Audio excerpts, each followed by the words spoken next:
Hello students, so today we are going to start your next topic. Okay, so what is the topic?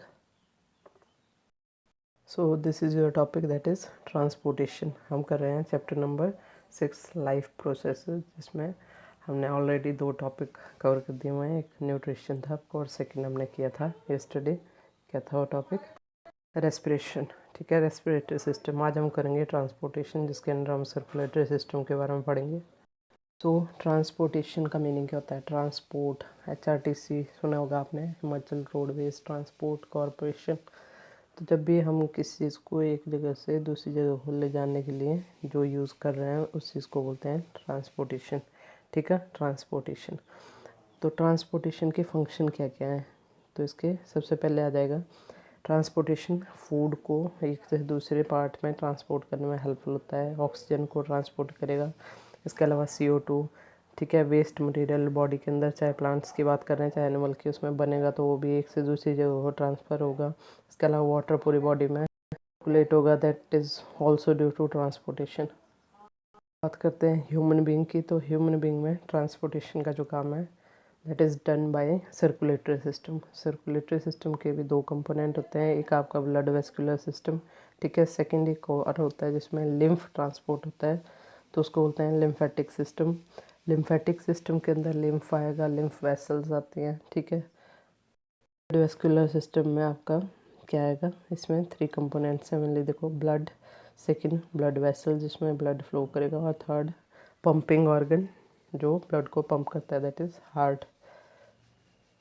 Now important facts about blood, that it is a reddish color alkaline fluid. ठीक है, important चीज़ है. हमारा blood जो होता है वो alkaline type का होता है. नेक्स्ट चीज़, ये 5 to 6 लीटर ऑफ ब्लड जो होता है वो प्रेजेंट होता है हर एक इंडिविजुअल में ऑलमोस्ट. ठीक है, फिर आते हैं ब्लड के 2 कंपोनेंट्स होते हैं. एक आता है ब्लड प्लाज्मा. ठीक है, प्लाज्मा सिंपली. और सेकंड आता है सेल्स, ब्लड सेल्स. अब देखें प्लाज्मा के बारे में. तो प्लाज्मा क्या होता है? जितना हमारा टोटली ब्लड था उसमें 55% जो पोर्शन होता है, मान लो ये पूरा आपका ब्लड है, तो इसमें से अगर हम देखें थोड़ा सा ज़्यादा पोर्शन, ठीक है, 55% जो होता है वो ब्लड प्लाज्मा का होता है.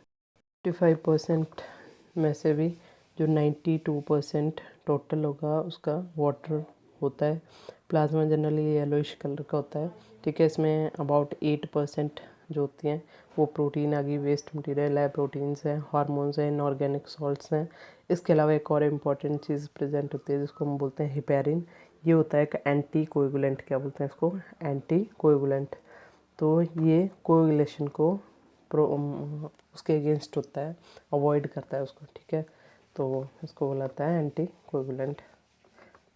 एंटी कोएगुलेंट के कारण हमारी ब्लड वेसल्स में ब्लड फ्लो करता रहता है बिना जमे हुए. ठीक है, कोएगुलेशन के. नेक्स्ट आते हैं फिर हमारे ब्लड सेल्स. तो ब्लड जो सेल्स हैं वो टोटल ब्लड का 45% बनाते हैं. ठीक है, 45%. 55% प्लाज्मा होता है, 45% ब्लड सेल्स होते हैं. तो बेसिकली इनको 3 कैटेगरी में हम डिवाइड करते हैं. सबसे पहले आएंगे आरबीसीज. ठीक है, तो आरबीसीज जैसे इसकी फुल फॉर्म क्या होती है? Red blood corpuscles. सिंपली हम रेड ब्लड सेल्स भी बोल देते हैं. ये जनरली बाइकॉनकेव टाइप के न्यूक्लिएटेड सेल्स होते हैं. ठीक है, इसमें इनकी फॉर्मेशन कहाँ होती है? तो रेड बोन मैरो में ये बनते हैं. ठीक है, जो हमारे बैक बोन होती है उसके अंदर बोन मैरो होती है, उसके अंदर बनते हैं. इसका अमाउंट कितना होता है? तो इसकी रेशो अलग अलग होती है मेल फीमेल में. तो फीमेल जो एडल्ट होती है उसमें 12 to 13 मिलीग्राम पर लीटर प्रेजेंट होते हैं, जबकि मेल में 14 to 16 मिलीग्राम पर लीटर. इसके अलावा टोटल अमाउंट में देखा जाए तो 4.5 to 5 मिलियंस जो आरबीसीज होते हैं 1 ml ब्लड में फीमेल्स में होते हैं, जबकि 5 to 5.5 मिलियन पर ml ब्लड में मेल्स के केस में होते हैं. अब आते हैं नेक्स्ट आपके WBCs के ऊपर. सेकंड टाइप के जो सेल्स होते हैं WBC, वाइट ब्लड कॉर्पस्कल्स, या इसको वाइट ब्लड सेल्स भी बोलते हैं.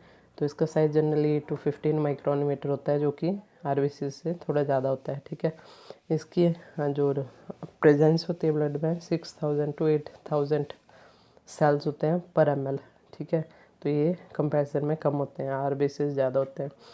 इनको हम दो कैटेगरी में डिवाइड करते हैं। एक होते हैं ग्रैन्यूल बियरिंग सेल्स, ग्रैन्युलोसाइट्स बोलते हैं उनको, और एक होते हैं ए ग्रैन्युलोसाइट्स। तो ग्रैन्युलोसाइट्स जो होते हैं फर्दर 3 टाइप्स के होते हैं, ईओसिनोफिल, ठीक है, बेसोफिल एंड न्यूट्रोफिल।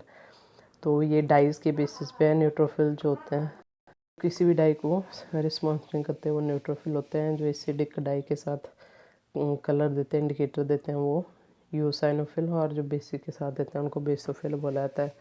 उसी तरीके से जो आपके ग्रैन्युलोसाइट्स होते हैं, सॉरी ए ग्रैन्युलोसाइट्स होते हैं, ठीक है, ए ग्रैन्युलोसाइट्स होते हैं, उसमें ग्रैन्युल्स एब्सेंट होते हैं। तो ये 2 टाइप के होते हैं, monocytes and lymphocytes. Monocyte largest cell होता है हमारे सिस्टम में। फिर आता है आपका थर्ड, ब्लड प्लेटलेट्स। तो ये नॉन न्यूक्लिएटेड होते हैं, न्यूक्लियस एब्सेंस होता है, और इनका साइज़ 2 to 3 माइक्रोमीटर तक होता है। इसके अलावा इनका इम्पॉर्टेंट रोल किसमें होता है, ये ब्लड क्लॉटिंग में हेल्पफुल होते हैं। जैसे कट वगैरह लग जाते हैं उसको, तो कुछ ही टाइम के बाद वो ब्लड अपने आप जम जाता है, ठीक है, तो बंद हो जाता है मतलब, तो उसको बोलते हैं क्लॉटिंग, ब्लड क्लॉटिंग। नेक्स्ट है ब्लड के फंक्शंस क्या होते हैं। तो कॉमनली जो ट्रांसपोर्टेशन के फंक्शन है वही इसमें भी आएंगे। तो ब्लड ट्रांसपोर्ट करता है किसका, गैसेस का, न्यूट्रिएंट्स का, वेस्ट प्रोडक्ट है उनको भी ट्रांसपोर्ट करेगा। इसके अलावा हार्मोन्स हो गए, हीट को भी पूरी बॉडी में इक्वली डिस्ट्रीब्यूट करता है। इसके अलावा इसका प्रोटेक्टिव नेचर भी होता है। प्रोटेक्शन में जैसे हमने देखा WBC जो होते हैं वो फाइट करते हैं डिजीज़ से, तो प्रोटेक्शन में भी ब्लड का रोल होता है। हम करेंगे इम्पॉर्टेंट जो पंपिंग ऑर्गन आता है हमारा, दैट इज़ हार्ट का डायग्राम। ये एक्सटर्नल व्यू है, ठीक है। तो ह्यूमन जो हार्ट होता है उसका साइज़ कितना होता है, तो it is almost your closed fist. अपने हाथ को बंद करके जो मुट्ठी बनती है हमारी, तो उसके बराबर ऑलमोस्ट साइज़ होता है हमारे हार्ट का, ठीक है। तो हार्ट में हमारे 4 चैम्बर्स होते हैं। तो ये आपको पता होना चाहिए, हमारा हार्ट जो होता है दैट इज़ 4 चैम्बर्ड। तो इसमें 2 ऊपर वाले साइड के आते हैं, ठीक है, ये फॉर एग्जांपल एक ये हो गया, एक इस साइड, ठीक है, और 2 नीचे होते हैं। जो ऊपर वाले ये दोनों होते हैं इनको हम बोलते हैं ऑरिकल्स, या एट्रियम भी बोला जाता है, और जो नीचे वाला है इनको हम बोलते हैं वेंट्रिकल्स, ठीक है, वेंट्रिकल्स। अब जो लेफ़्ट साइड को प्रेजेंट होते हैं उनको लेफ़्ट ऑरिकल और लेफ़्ट वेंट्रिकल बोलेंगे। जो राइट साइड को आएंगे उसको राइट ऑरिकल और राइट वेंट्रिकल बोला जाएगा। तो 4 चैम्बर्स होते हैं, ऑरिकल और 2 वेंट्रिकल्स, ठीक है, 2 ऑरिकल्स एंड 2 वेंट्रिकल्स। तो अब देखते हैं internal structure of human heart, ठीक है। तो जैसे मैंने बताया था, इस साइड आपका लेफ़्ट एट्रियम आ गया, ये आपका लेफ़्ट वेंट्रिकल है, ये राइट ऑरिकल है, और ये राइट वेंट्रिकल है। अब यहाँ पे आपको दिख रहा है एक वर्ड बाइकस्पिड वेल्व, एक है ट्राइकस्पिड। ये क्या चीज़ें हैं देखो। तो लेफ़्ट ऑरिकल और लेफ़्ट वेंट्रिकल के बीच में यहाँ पे एक ओपनिंग या दरवाजे की तरह एक डोर होता है, जिसको हम बोलेंगे बाइकस्पिड वेल्व। वैसे ही आपका जो राइट ऑरिकल और राइट वेंट्रिकल के बीच में भी प्रेजेंट होता है एक जो डोर की तरह ओपनिंग क्लोजिंग करता है, इसको हम बोलते हैं ट्राइकस्पिड वेल्व, ठीक है। और जो आपके पास दोनों लेफ़्ट और राइट में ऑरिकल और वेंट्रिकल होते हैं, इनके बीच में एक ये चीज़ जो दिख रही है आपको, ये जो सेप्टम होता है ये डिवाइड करता है इन दोनों को लेफ़्ट और राइट में। तो इसको इंट्रा ऑरिकुलो वेंट्रिकुलर सेप्टम भी बोला जाता है, ऑरिकुलो वेंट्रिकुलर सेप्टम भी बोल देते हैं सिंपली, ठीक है। अब देखते हैं इसमें कौन कौन सी आर्टरी वेन्स आती है मेजर। तो सबसे पहले ये जो आपको ऊपर दिख रही है, ठीक है, एरोटा बोलते हैं इसको, ये रेड कलर में सबसे मेजर आर्टरी होती है, ये लेके जा रही है यहाँ से ब्लड को, ये इस तरीके से पूरी बॉडी में डिस्ट्रीब्यूट करती है। डिस्ट्रीब्यूट होने के बाद ब्लड कलेक्ट होता है, ठीक है, और छोटी छोटी वेन्स जो होती हैं कलेक्ट करके इसको बड़ी वेन्स बन जाती हैं। एक आएगी इन्फीरियर वेना केवा, एक होती है सुपीरियर वेना केवा। तो इन दोनों की ओपनिंग होती है आपकी राइट ऑरिकल के अंदर, जो कि कैसा ब्लड होगा, डीऑक्सीजनेटेड, ठीक है, डीऑक्सीजनेटेड। यहाँ से ब्लड जाएगा फिर किसमें, राइट वेंट्रिकल में। राइट वेंट्रिकल से ये ब्लड जाएगा आपका फिर यहाँ पे, इसको हम बोलते हैं पल्मोनरी आर्टरीज। अब ध्यान रखना, पल्मोनरी वर्ड का मतलब होता है लंग्स के लिए। तो ऐसी आर्टरी जो ब्लड को लंग्स लेके जाएगी। ब्लड लंग्स में क्यों जा रहा है, क्योंकि ये कैसा ब्लड है, डीऑक्सीजनेटेड, जिसमें कार्बन डाइऑक्साइड ज़्यादा है, ठीक है। तो उसको ऑक्सीजन, डीऑक्सीजनेटेड मतलब ब्लड जिसमें ऑक्सीजन कम होती है उसको बोलते हैं हम डीऑक्सीजनेटेड ब्लड। अब ये जाएगा लंग्स के पास, हमें पता है लंग्स के बारे में हमने पढ़ लिया, वहाँ पे क्या होता है एक्सचेंज ऑफ गैसेज होता है। तो लंग्स में इसको मिलेगी फिर से ऑक्सीजन और CO2, तो वहाँ पे उसको मिलेगी क्या, ऑक्सीजन और CO2 वो छोड़ देगा आउटसाइड को। तो इस तरीके से वहाँ पे फिर से ब्लड क्या होगा, प्योरीफाई हो जाएगा, ऑक्सीजनेशन हो जाएगी उसकी, और फिर से वो पल्मोनरी वेन्स के थ्रू, नाउ वेन के थ्रू वापस आ जाएगा किसमें, जो आपका लेफ्ट ऑरिकल होता है उसमें, ये इनके थ्रू, ठीक है। तो यहाँ पे पहुँच गया। अब कैसा ब्लड है ये, ऑक्सीजनेटेड, फिर से जाएगा वेंट्रिकल में, वहाँ से एरोटा के थ्रू फिर से पूरी बॉडी को डिस्ट्रीब्यूशन हो जाएगा इसका। सिंपल करके फिर से बताते हैं, देखो यहाँ पे आ गया ऑक्सीजनेटेड ब्लड, यहाँ से जाएगा वेंट्रिकल में, वेंट्रिकल से गया आपका एरोटा के थ्रू बॉडी पार्ट्स में, वहाँ से वापस आएगा जो आपके वेना केवा है उसके थ्रू किस में, लेफ्ट ऑरिकल में, ऑरिकल से फिर से वेंट्रिकल में, यहाँ से फिर से लंग्स में। इस तरीके से ये फ्लो करता है ब्लड हमारे हार्ट में इस तरीके से, ठीक है। तो आपने डायग्राम अच्छे से ड्रॉ करना है, उसको लर्न भी करना है। नेक्स्ट आता है हमारी बॉडी में जो सर्कुलेशन होती है ब्लड की, वो डबल सर्कुलेशन होती है। अब इसका मतलब क्या हुआ, देखो दो टाइप की सर्कुलेशन होती है, एक को हम बोलते हैं सिस्टेमिक सर्कुलेशन, एक होती है आपकी पल्मोनरी सर्कुलेशन। तो पल्मोनरी सर्कुलेशन छोटी सी होती है, इसमें ब्लड जो डीऑक्सीजनेटेड होता है वो लंग्स में जाएगा, लंग्स से वापस हार्ट में आ जाता है। अब आती है आपकी सिस्टेमिक सर्कुलेशन, तो ये चलेगा आपका ऑक्सीजनेटेड ब्लड एरोटा के थ्रू पूरी बॉडी के टिश्यूज़ में, सेल्स में, वहाँ से वापस आ जाएगा फिर से ऑरिकल के अंदर। तो एक सर्कुलेशन ये होगी, इसको हम बोलते हैं पल्मोनरी सर्कुलेशन, और ये होगी आपकी सेकंड टाइप की सर्कुलेशन जिसको हम बोलते हैं सिस्टेमिक सर्कुलेशन। तो क्योंकि दो टाइप की सर्कुलेशन हो रही है हार्ट पे एक ही टाइम पे, इसलिए इसको बोला जाता है डबल सर्कुलेशन।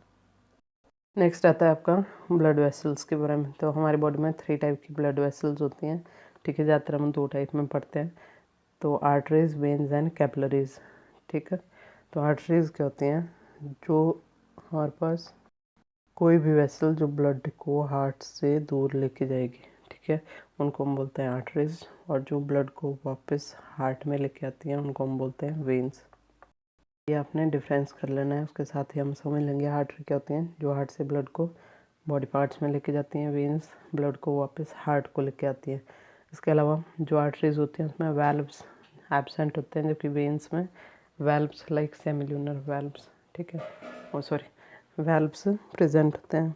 इसके अलावा जो आर्टरीज होती हैं उसमें ब्लड जो होता है वो फास्ट और झटके के साथ फ्लो करता है। वेन में जो ब्लड होता है आपका वो स्मूथली फ्लो करता है, ठीक है।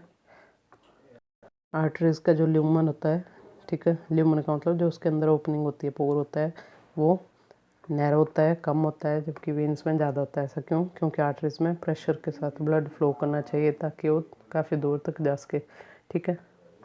तेरा ल्यूमन की बात कर रहे थे ये, ठीक है, इस केस में ल्यूमन बड़ा होता है और वॉल थिन होती है। यहाँ पे ल्यूमन छोटा होगा और वॉल जो होती है वो थिक होती है। तो ये था डिफरेंस। और इम्पॉर्टेंट चीज़, आर्टरी जनरली ऑक्सीजनेटेड ब्लड लेके जाती हैं, ठीक है, एक्सेप्ट पल्मोनरी आर्टरी।